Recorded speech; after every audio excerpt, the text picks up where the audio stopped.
10 years ago, in a galaxy very, very near, George Lucas imagined a world no one else had ever seen. When he placed it on screen in Star Wars in 1977, he asked us to see it through the eyes of a restless and idealistic young man, Luke Skywalker.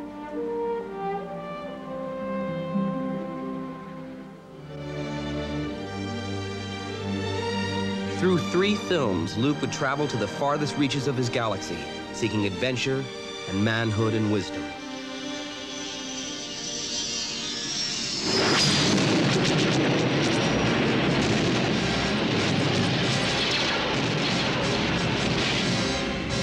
It would be a perilous journey, for this was a universe in turmoil, with the forces of light and darkness locked in mortal combat.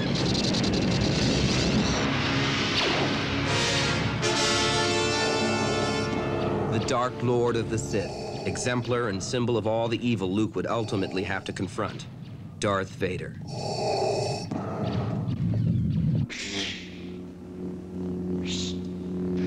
On his long journey to that final confrontation, Luke would take strength and wisdom from a gentle, perfect knight. Remember, a Jedi can feel the Force flowing through him. And take knowledge from astounding sources. Do or do not. There is no try.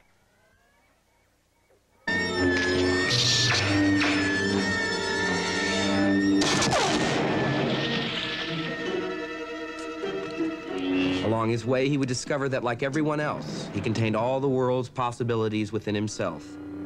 The dark side of the Force as well as the light.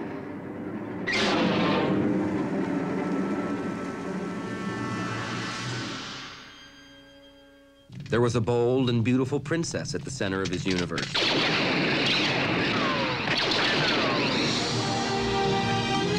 The bond they felt was powerful. Good luck. And it was deepened by all that they shared. Han Solo, hot pilot and cool adventurer, was a man for all risks. This bucket of bolts is never going to get us past that blockade. Baby's got a few surprises left in her, sweetheart.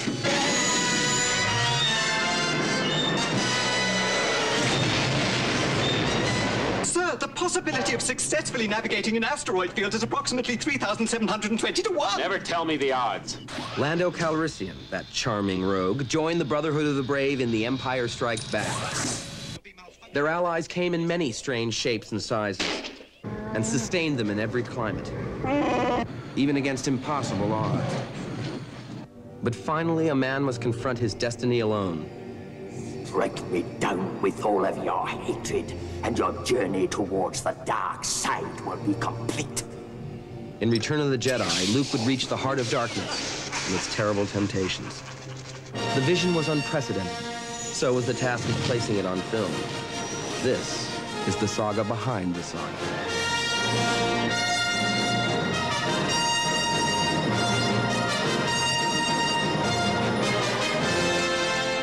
Tunisia, 1975. The Star Wars company arrives at its first location.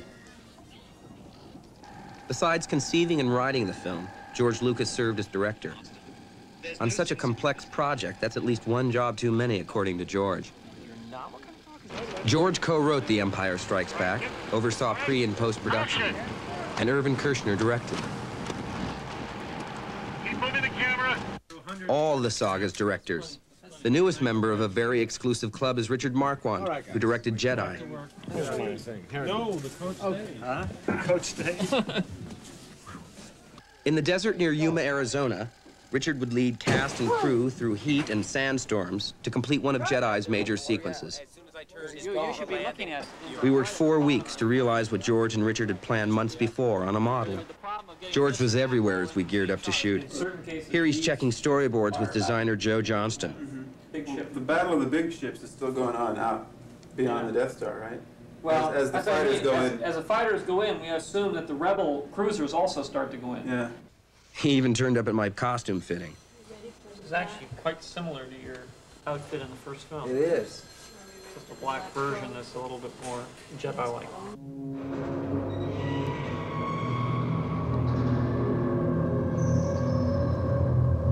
Jedi was more than a saga's climax. It offered George a chance few filmmakers get. The opportunity to improve on ideas, settings, and characters he had introduced in his earlier works.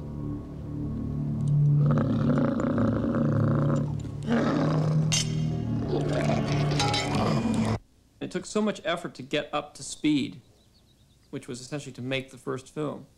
And I'd created this great world, but I didn't have the fun of being able to run around in it. Now that I knew the world and I could see it, and it was a real thing, it brings up all kinds of ideas of things and funny moments and adventures that you could have in that environment that you've created.